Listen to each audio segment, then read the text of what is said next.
Yung, ito po, kayo na po ba niya, no? Si Senyorita po. Si Senyorita. Ano ba ito? Showbiz?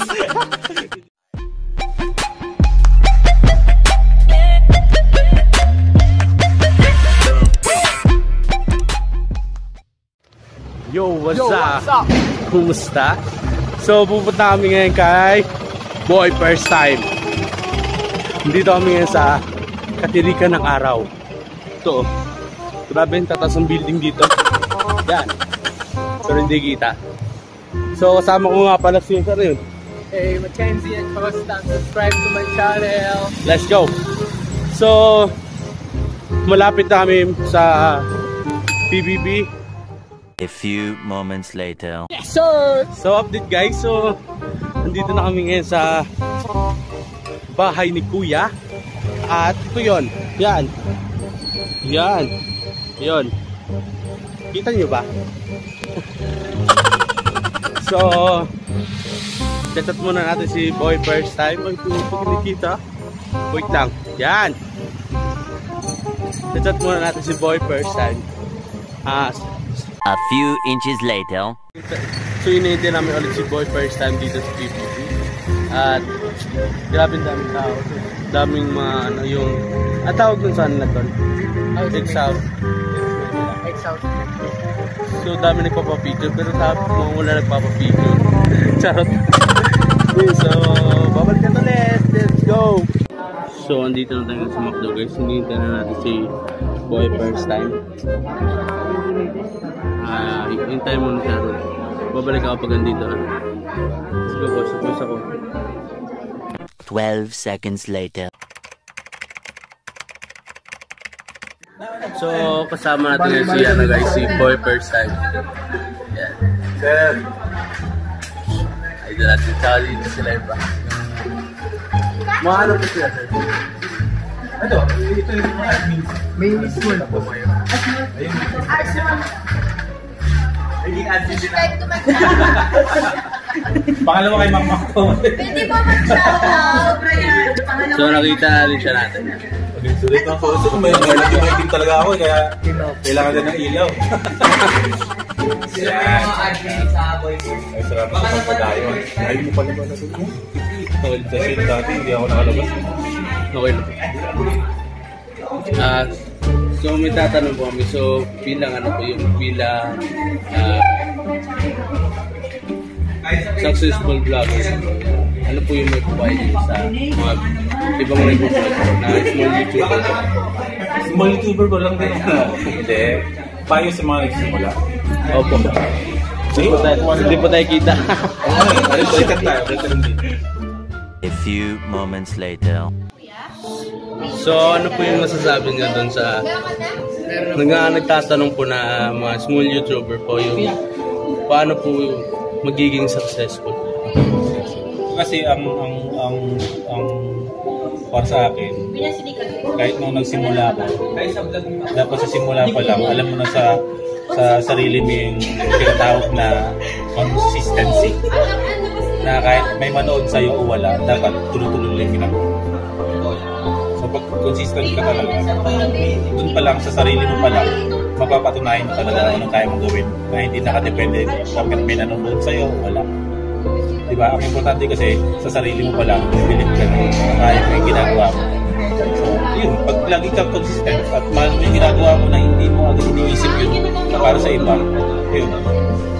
Follow na lang yun. Kung ano yung mga pwedeng mangyari sa'yo. Kung may manonood na sa'yo, may video sa'yo.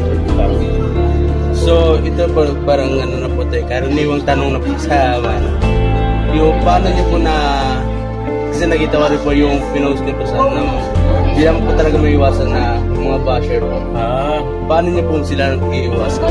Kasi meron kasing bawat vloggers kasi may mga pamamarang sila kung paano nila yung mga bashers. So ako, isa kasi patol ako eh. Kaya hindi, doesn't mean na napipikon ako.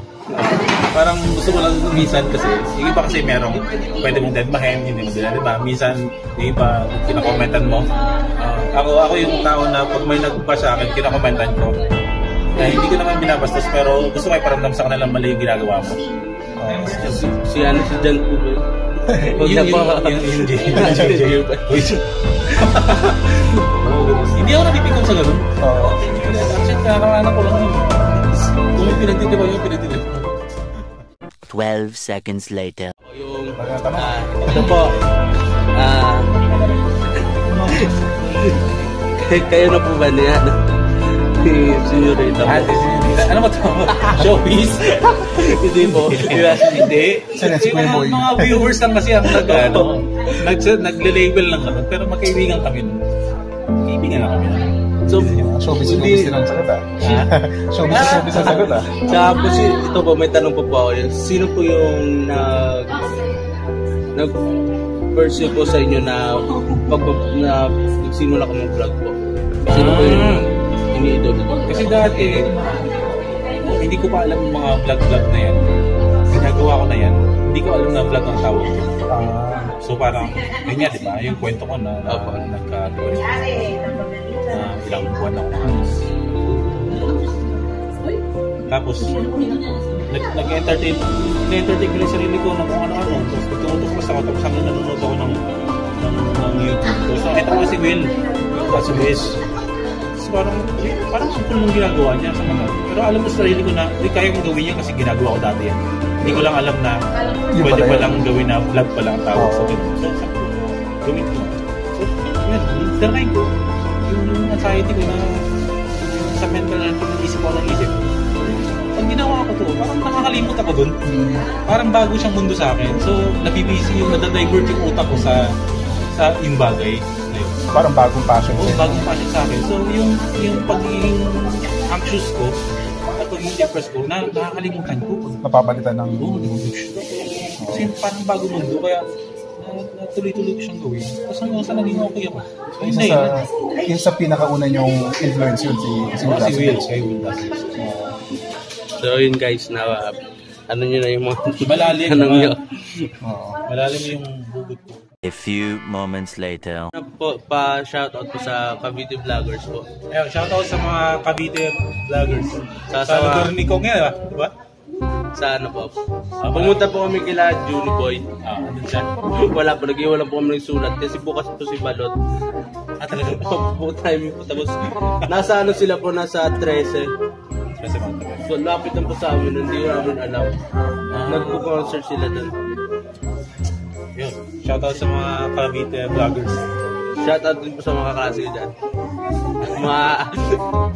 Shoutout na rin sa mga kaklase ko po sa ABM Jericho. ABM po Jericho. ABM Jericho. Shoutout din sa mga classmate niya sa ABM Jericho. Yan. Subscribe. First time. Tsaka sa kanya na rin. So, yun lang po. Thank you po. So, may mga t-shirt pala dito. Merch na starter merch lang yan para yung next pag naubusan. Episode po natin. Yan. Yung mga kulay. Kuya Mac. Yan. Ayun, kakalala mo lang. Maraming kilala si Max na. Ito pala si... So, ano po pangalan mo niya? RKL channel, yung channel ko. Tapos, mga ka-RK, subscribe niyo po yung channel. So, maganda yung mga content. Admin din po kayo yan. Big boy first time. Hindi po. Ano din ako first time. Pero close kami ni Max. Sabay kami pumunta dito sa... So, yun guys. Subscribe niyo. Let's go.